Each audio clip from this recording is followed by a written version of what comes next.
out to all of you. Thank you so much. I finally reached 300 subscribers. I mean, I just started this channel, so I'm so super thankful, and I can't tell you how happy it makes me that I have all of your support. So thank you so much. And for those of you who have been following me on Instagram, know that I'm doing some giveaways, and I am giving away a very giant propagation to say thank you. So if you guys want to join in on the giveaway, go to plantluxxe on Instagram and enter. Yeah, so it's on my story. Please do. It'll be so fun. Hey guys, welcome back. I'm so glad you could join me today. We are going to talk about some low light tolerant plants. That's the agenda today. So if you live in a situation where, you know, there's not a lot of light in your rooms, and some of my rooms are like that too, there are some plants out there that you can easily pick up and take care of and also be successful at having in your home. So let's get started. So this first plant we have here is a Sansevieria. It's a big guy. I'll bring it up to you though, okay? You know, this guy right here, it doesn't really need to be watered a lot, and especially if it's in a low light situation. Now, they do prefer to be in, you know, medium or high, you know, bright direct sunlight, but, you know, they can make it in a low light situation. So that's how they got the reputation for, you know, being plants of steel. You know, they're good in low light. The less light that you have them in, obviously, is the less that you water them. But yeah, Sansevieria, a great like stylist's dream. You get a couple of these. It's very beautiful in a room. Low light tolerant, very good plant for low light situations. Next up, we have this guy over here, Devil's Ivy, also known as Pothos. This is a golden Pothos. I have a few that I'm going to show you. This is the golden one. This is actually a shout out to the propagation that I did because it's looking so good. Oh my gosh. Anyway, low light tolerant. It can tolerate lots of different situations in lighting, but if you have low light in your home, this plant right here, very easy to care for and tolerates those low light situations. You can put it in just about any room as long as it's getting a little bit of light, it should be good. Obviously, the more light that you give it, the more growth that you'll get, but it can survive in low light situations. So this is the golden Pothos. And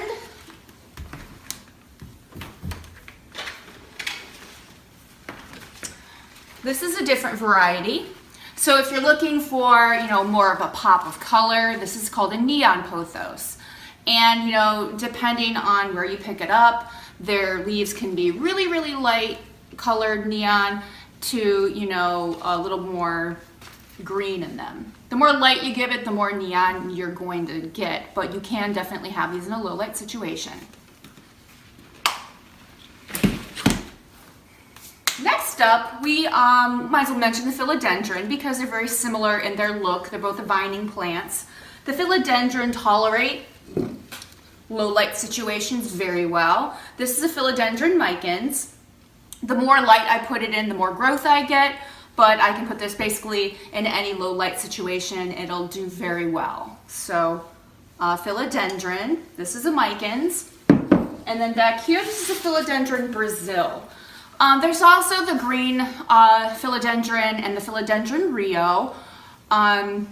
You know, it's just your style, whatever you're trying to accomplish with your space, your low light space, you know, would be, these are a couple of ideas that you could use. Next up, let's talk about Spathiphyllum. This is a variegated form, peace lily. These are very low light tolerant.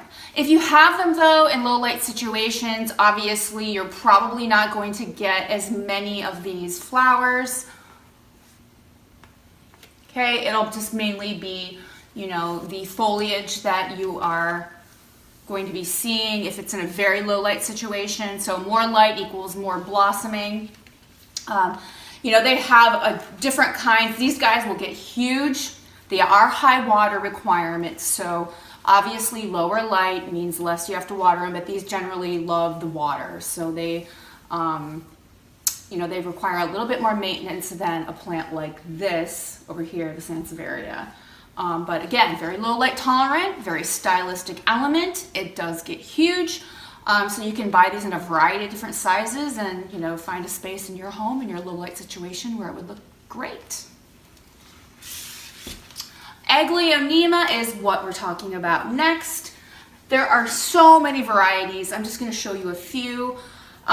This right here is one example. Usually you can find it at your local hardware store. These are probably one of the most low light tolerant plants. I have mine in a dark corner. It's doing great. Yeah, so I highly recommend the Agleonema. They're very easy to take care of too with their watering.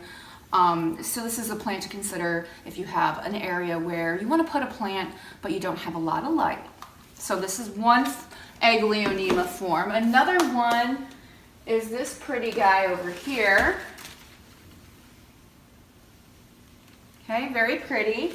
Again, they're in a dark corner in a bedroom. In fact, this one over here is in my son's bedroom, and he sometimes forgets to pull the blinds up so that plants get light. So, yeah, they are very low light tolerant. Next up, we can talk about some calathea. The medallion calathea is low light tolerant. You know, it does like to have a little bit more like medium sunlight, but you can definitely pull these guys back from the window as long as you have humidifier. These guys are generally happy in a low light situation. So calathea, here's one form, the medallion calathea. Another is, I didn't bring over any others. But there are several varieties of calathea. Let's move on, because I only had one over here near me. I also have Maranta. Maranta are low light tolerant. I have two that I'm going to show you that I really like. Mine are kind of in a pulled back from the window, probably about maybe 8 feet or so. So, you know, that's kind of considered a low light situation. So what is that? Let's take a second and talk about what a low light situation is. Well, basically, if you go into a room and you are having a hard time, like if you have like a magazine or something and you're having a hard time reading it, that's a little bit too low light. You want to be able to comfortably look at something and be able to see it. So when I say low light, I don't mean no light. Just kind of note to self. But up here we have some Maranta. So this is the lemon lime Maranta. It's very pretty, lots of texture, lots of pop going on there. And then here's the red Maranta. Oh, sorry. Okay, really pretty, different look, really cool texture, low light tolerant. Make sure you have a humidifier. And if you feel like your plants aren't doing well in your space, like if it's too low light, that's when you would just rotate it out in front of a window. Maybe put it there for a couple of days, then put it back to where you wanted it, wherever it fits your design in your home. Next up, another low light tolerant plant, though they grow a lot faster in a better lighting situation, but they are low light tolerant, is the Monstera Deliciosa, also known as the Swiss cheese plant. Now, you will want to have a humidifier for these guys too. They like the humidity, but they are low light tolerant. Now, I wouldn't throw this guy in a dark corner per se, but as long as there's some light within reach, these guys will generally survive. But if you want more growth, you'd have to push them toward a window.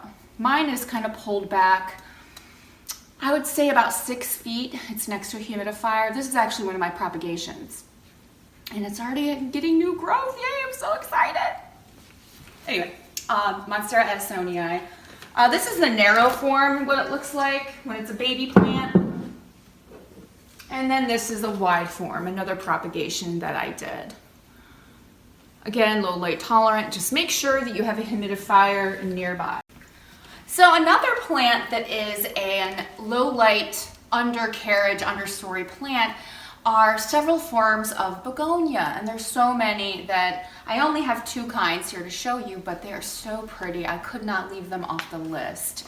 So low light, but they have to have some kind of light source nearby. Obviously, they're low light tolerant because they are, like I said, an understory plant. But look how pretty this one is. This is a begonia, a Rex begonia, And it's just so gorgeous. It's so pretty, very, very beautiful. And they get big if you know, pot them up and take care of them. And they love humidity though. You have to have a humidifier if you're going to have that particular variety. And here's my other Rex begonia. It's a red one. It's just really cool. So again, low light tolerant, but they have to have humidity. It's what they love. And then there's this is actually a mixed propagation. So there's two different types of plants in here. But this is a strawberry begonia, even though this really isn't a begonia. And that's what these like, has all of these like little offshoots. These are actually, you can propagate these too, but it's just a really neat look. And I don't know, I was experimenting a while back with propagations, and I put this Paulownia repens in here, and I just thought it looked really cool together. So anyway, this is a low light tolerant plant as well. It will grow a lot more prolifically if you have it in front of obviously a window that's like, you know, north, west, east, whatever. But it does seem to tolerate low light and survive. So this is another option if you like the vining variety. Obviously you don't have to have a mixed species, but yeah, it's just fun. I was just playing around with this. I thought you'd want to see it. I would be remiss if I didn't mention the ZZ plant, okay? This guy, you know, you could have in a very low light, barely water it, and it will survive. You kill this plant by never watering it. You have to water it sometimes, so, or overwatering it. If you overwater it, it'll just not do well. So this is like a plant, another plant of steel. I would put this guy, you know, closer on the scale of low light plants that are super low light tolerant. I'd say this is probably number one, and then Sansevieria is probably number two, but they're pretty equal in their lighting requirements. So ZZ plant, this is a Zenzi ZZ. There's also a larger ZZ plant. Easy, I don't know. That's what I think of when I hear of ZZ. Anyway. Okay. Stromanthe. Now, I didn't say this was easy. This is low light tolerant though. You have to have a humidifier if you're gonna have one of these guys. They prefer lower light situations because a lot of these plants are understory tropical plants. And you have to remember that that's where they're supposed to be, but we're taking them out of the jungle and putting them into our homes. So, well, maybe not the jungle, but you get my drift, okay? Different climate, lots of humidity. So yeah, this guy's an understory, the leaves actually start to curl if you put it too close to a window. So low light tolerant, this is a Stromanthe Trio Star. And yeah, it's really cool. There's a lot of different varieties of Stromanthe, but I'm still getting sort of familiar with them. I haven't had the best success with these guys. Yeah. And I kind of want to give you a tip as well because of sort of like something recently that I realized with these guys with my low light situation. I make sure I check the undersides of the leaves because for whatever reason, pests really like to be back there. And I'm finding that I'm spraying down all of my Calathea, Maranta, and Stromanthe because I'm checking the back sides of the leaves. So just kind of a note to self that even though these don't have like a lot of those like little places where they can hide, you know, they just like to hang out on the back side of these leaves. So I always make sure I spray mine down. Besides, they like it because they like the humidity, I think, element of it. But yeah, I shower these guys regularly. Okay, last but not least, I think there's one more, is the Scindapsus pictus family. There's Scindapsus pictus, and there's Scindapsus silverian, exotica. I think that's pretty much covers it. But there's a lot of different kinds of Scindapsus out there. You know, these are super easy care plants for low light. And you can have it back from the window. In fact, mine is probably I don't know, it's in the center of my room, so it's way far back from the window, maybe about 15 feet. I do have light that comes down from a window way up yonder, but you know, it's not in a bright light situation at all, low light, but it's doing great. So I really highly recommend this plant. It's a centerpiece, very beautiful. I mean, look at the leaves. They are amazing. They are just so pretty. And this will get long and lush and vine, and you'll have lots of compliments on it from all of your guests and friends or Instagram folks or wherever you're posting your pictures. Hey. So yeah, so those are some examples of low light plants that I like. There are others out there, but these are the ones that I have in my home that I really enjoy. So if you have low light in your home, you should, really consider some of the plants that I've said today, because I think that you'll really enjoy them. So get yourself some plants that like low light if you have a low light situation. They're good for oxygen. You need them. And happiness. They bring joy. So that concludes my low light recommendations and my list of low light plants. If you have any questions or comments, please go ahead and leave them in the comment section below. And I want to thank you for taking some time out of your day to watch my video and taking some time out of your day to spend some time with me and my plants and my plant channel. I want to thank everyone who's coming here to support me and grow this channel. I can't tell you how much I appreciate it. I love all you guys. The plant community has really brought me a lot of joy, and I love staying connected with everyone and being part of this plant family. So thank you so much for coming here and supporting me and watching my videos. If you have any ideas of anything you'd like to hear about, see, learn, view, please go ahead and tell me in the comment section below. Look me up on Instagram. I'm at plantluxxe. So get connected. Let's come back to this plant channel. Thank you so much for coming. Be back here on Thursday for another video. Bye.